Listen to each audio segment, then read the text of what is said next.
Hey everyone, and welcome back to my channel. So a couple of days ago they released the OSG Europe's events, which is the next competition I'll be doing in around 8 weeks. So I thought I'd quickly go through like what the events are, my thoughts on them, and weight predictions for my weight class as well. So there are 5 events which is spread across 2 days. So it's a little bit of a different comp format than your typical singular day comp where you do the 5 events literally over a span of a few hours. So your 5 events are log for reps, axle deadlift, super yoke, sandbag toss, and sandbag steeplechase. So a really good mix of events in there. You've got your more athletic moving things with your sandbag steeplechase, and you've got the more strength stuff in there with the log and the deadlift. So going through each event, so log for reps. I'm happy with this. I'm not particularly fussy when it comes to overheads in comp. Whether it's, log, axle, monster dumbbell, or a medley, I'm quite confident on my pressing ability. I do feel like my log in particular has improved a lot recently as well. So I'm happy to have a comp to sort of focus on to get that even better. I imagine it will probably be on a wooden log. Maybe not though, but when they did Europe's a couple of years ago, it was on a wooden log. And for my weight class, it was 70 for reps. I wouldn't be surprised to see it being 70 again.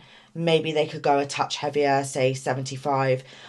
But the thing is, you've obviously got to allow for, your jumps towards the next weight classes as well. So I don't imagine it's going to be any heavier than 70 to 75 for that event. So event 2 is the axle deadlift. It doesn't say for reps. I'm going to assume it is, just because doing a max event at a competition like Europe's where there's so many athletes, I think would be too time consuming, and I don't really know the logistics of how they'd be able to run this. I mean, I might be wrong, but I'm going to assume it's for reps. I think they'll probably do the same setup as last year, which is like on the big wheels. I remember that setup feeling quite hard. In terms of weight, I think it was 170 for the 64s last year. However, Brits has just gone, and that was also 170. So you'd like to see there be a little bit of a natural progression between Brits and Europes in terms of weights. But yeah, I'd say maximum they're going to do for the 64s is 180. I don't think realistically it makes that much difference unless, you're going for a 1RM on this implement. I would like it to be heavier. I personally was hoping for a slightly different event on this, just because I have just done axle deadlifts. I was really hoping to see like a deadlift ladder because I've never had the opportunity to do one of those in comp, but I'm sure there'll be that opportunity in the future. Next up is the super yoke. I'm super excited to do this. Next up is the super yoke. I'm really excited to do this in a competition just because I haven't had the opportunity to. I did it for a qualifier a couple of years ago when I was so new to the sport. I haven't actually had much exposure on this as an event just because it hasn't popped up on anything. I recently have done some training on it where I was training for another comp, which got cancelled. So I am sort of finding my feet with it. I think it's an okay movement for me. I think I'm still, learning with it. I'm getting my technique down, what works best for me.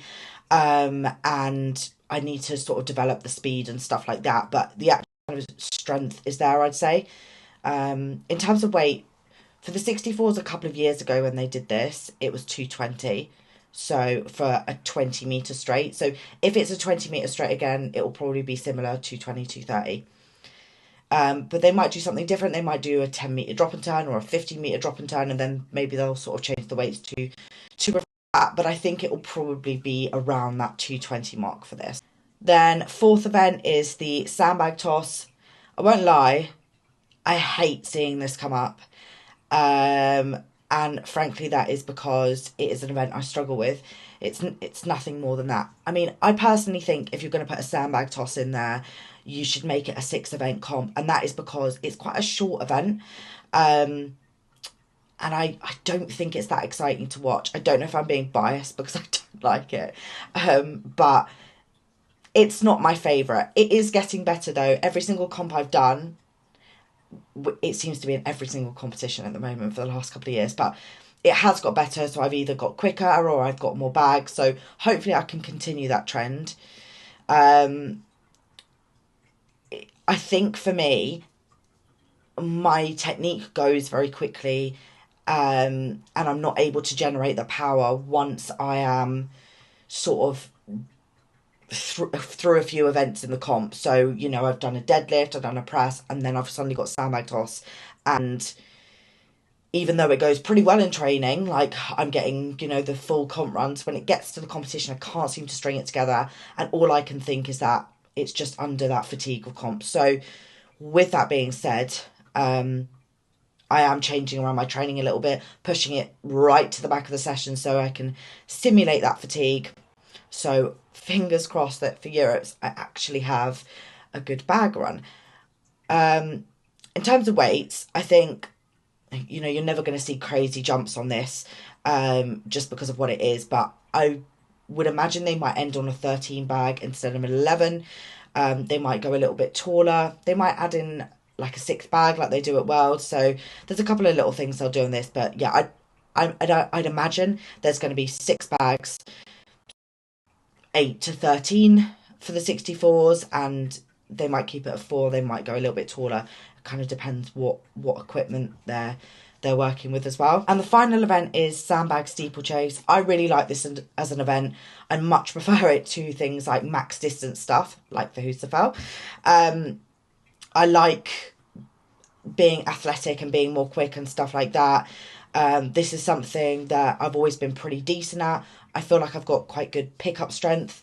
I definitely could still do with being faster. I think, you know, you can always get faster.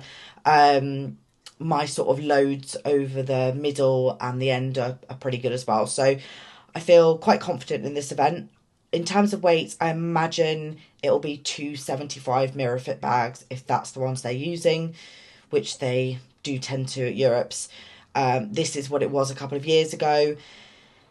I personally would like to see maybe a little bit of a heavier bag, but the thing is with that is if you put an 100 bag in there for the 64s, where do you take that for the 73s, 82s, opens? So I think it probably will be 75s, and then like 75 and 100 for the 73s, and so on. So overall, I'd say I'm pretty happy with the events, bar sandbag throw, but you can't have it all. It's very rare that you go into a comp where you think there are 5 events that you're going to absolutely smash.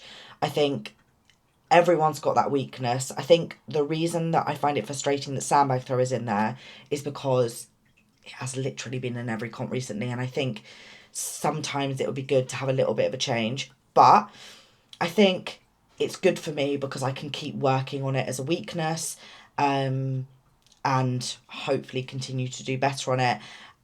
And although it would be something that I probably would keep in my training anyway, I think having the goal of a competition at the end to see, right, have I made progress on this, is a really positive thing. I'm really happy they've announced the events now because it gives me much more of a clearer structure in my training with, you know, doing log, axle deadlift and the event stuff. I imagine they will release the weights like pretty soon. As we are sort of at the 8 weeks out mark, I imagine it will be sort of in the next couple of weeks, and then, you know, I can adapt if needed. But I think my predictions are going to be pretty bang on, so I'll be interested to see if I'm correct on those. Does anyone else get super excited when they get a delivery through, particularly when it's food? So I found this brand called Oat Pantry. It just popped up as an ad, but they are 100% natural. So like the ingredients on this one: gluten-free porridge oats, pecans, coconut sugar, natural maple flavouring. And they are gluten-free and vegan-friendly, so no lactose and stuff in there as well. So they're perfect for me. I just make oats a little bit more exciting. I mean, I love oats anyway, but I've tried this one before, the cherry bake one. I really liked it, so I got that one again. Got maple and pecan pie. Apple pie, that would be really good. And blueberry muffin. That's gonna fall. I also got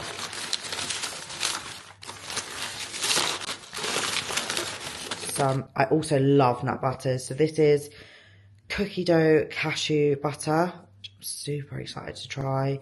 Again, super natural. So you've got cashews, maple syrup, and cinnamon, and Himalayan pink salt.